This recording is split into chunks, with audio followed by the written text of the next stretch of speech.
Hola, ¿qué tal? Eh, Hay un tema en el que vengo pensando de manera recurrente hace mucho tiempo y es lo que puede ocasionar el rencor. El rencor hasta el día de hoy mantiene separados a los hijos de Abraham. De Isaac e Ismael salieron dos grandes naciones y hasta el día de hoy tenemos el resultado de un error de Abraham y Sara de, pues bueno, tener un hijo con Agar, su esclava, sin esperar que se cumpliera la promesa de Dios. Tú dices, bueno, ¿cómo nos afecta esto hoy en día? Sobre todo si yo no creo en la Biblia, por ejemplo, ¿no? Porque para un creyente quizá la aplicación es más sencilla. Bueno, porque voy a hablar del rencor. ¿Sabéis? Si Abraham levantara la cabeza y pudiera hablar hoy a sus descendientes, ¿qué pensáis que les diría? ¿Qué pensáis? ¿Qué puede decir un padre a dos hijos que están enfrentados? Una madre, da igual, en este caso hablamos de Abraham. Podríamos hablar de Sara igualmente. ¿Qué les dirían? Que se amaran, que se perdonaran, que dejaran el dolor atrás. Hay muchas historias así en la Biblia. La historia de José y sus hermanos, que hicieron un complot para matarlo, dos de ellos suavizaron un poco la cosa, al final lo vendieron como esclavo. Eh, José llegó a ser gobernador de Egipto, la mano derecha del faraón. Y los hermanos aún no se creían que él era una buena persona y los había perdonado. Génesis 50, versículo 15, dice: los hermanos de José, viendo que había muerto su padre, se dijeron: quizá nos cobre odio José y nos vuelva todo el mal que le hicimos. Y esto lo dicen después de que José ha hecho regresar a su padre, bueno, regresar, ha hecho traer a su padre a Egipto y a sus hermanos para cuidarlos, para darles de comer, para que sobrevivieran a la tremenda hambruna que existía. Todavía ellos no terminaban de creerlo. ¿Sabes cuántas personas pueden haberte hecho mal o pueden haber hecho mal a un ser querido? Vivir en el resentimiento, primero, no te da paz a ti, ni a mí. Y luego ser herederos del dolor de otros transformándolo en resentimiento es muy duro.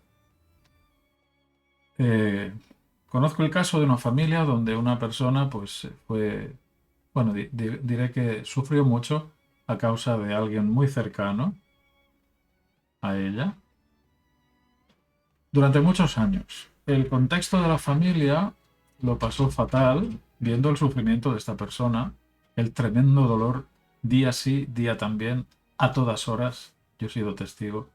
No se podía hablar con esa persona si no era de ese tema, de su sufrimiento, de su dolor por esa distancia, por esa separación con ese ser querido. Ha sido un infierno, doy fe. Pero, ¿sabéis? Si esa persona falleció, pero si esa persona hoy levantara la cabeza, pediría a la familia que trataran bien a esa persona por la que sufrió, que la aceptaran, que la perdonaran, porque es lo que esa persona hubiera querido y es lo que deseó cada minuto, cada segundo de su vida, hasta que perdió la cabeza. Finalmente confundía a unas personas con otras y, bueno, pienso yo, el Señor en su misericordia borró, borró muchas cosas. Eso es lo que esa persona diría. Pero, ¿y si el entorno familiar se dedica a mantener ese dolor en su corazón y lo transforma en resentimiento y en eh, esa incapacidad para perdonar y para darle una oportunidad a esa persona que se acerca y que quiere buscar la paz? Tarde, sí, pero ¿por qué no? ¿En cuántos líos así te ves metido a nivel familiar? ¿Cuántas veces has sufrido algo parecido? Porque posiblemente en todas las familias hay situaciones así. La Biblia refleja estas situaciones. ¿Sabes el mejor consejo que puedo darte? Vivido por experiencia.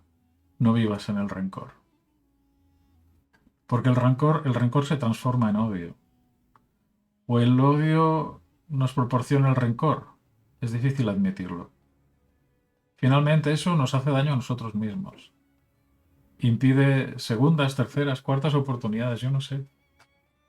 No sé cuántas tú necesitas, o es que si tú lo has hecho todo bien en la vida y nunca nadie te ha dado una segunda oportunidad. Es un tema para la reflexión. A mí me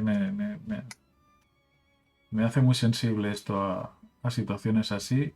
Yo mismo he vivido situaciones en las que hubiera podido permanecer en el odio, el rencor, el resentimiento, y para mí fue muy saludable vivir en el perdón, vivir en la misericordia, vivir en la liberación de mi propia alma. Así que dale vueltas, porque no son temas fáciles cuando implican emociones y sentimientos profundos. Eh, Son dos cosas distintas, ya sabéis, pero vale la pena abrir una puerta a la esperanza. Chao, chao.